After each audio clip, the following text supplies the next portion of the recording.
It's shocking how many healthcare professionals are on a month-to-month lease and they think this is a good thing.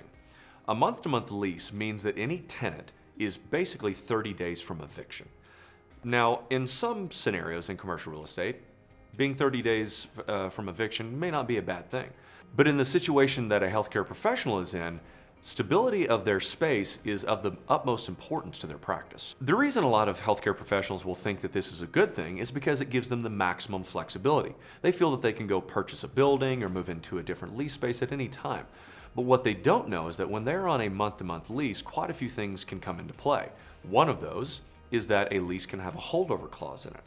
And the moment you are no longer in an actual lease term with a landlord, your rent can increase to maybe 125, 150, or even 200% of what your lease rate typically is. Case in point, I had a client who had been in a space, had been practicing in that location for over 15 years, had known the landlord and his family for quite a while, and felt perfectly secure in the fact that he had been in a month-to-month lease for over 3 years.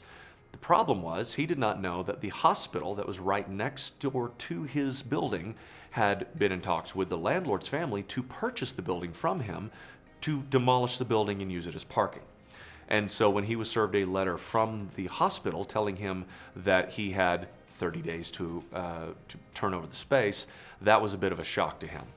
The best case scenario that a healthcare tenant can be in on a month-to-month lease is if they have had a conversation with their landlord, they know the exact intentions of the landlord and feel that the landlord is telling them the truth in that, and that they have a plan in place for another situation.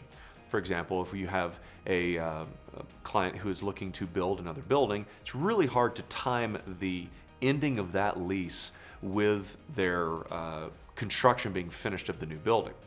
So what will happen most of the time is the lease will end a month, maybe 2 months before, but we've been in conversations with the landlord for at least 6 months before, and sometimes we'll have in writing that the landlord has to provide more than the standard 30-day eviction notice.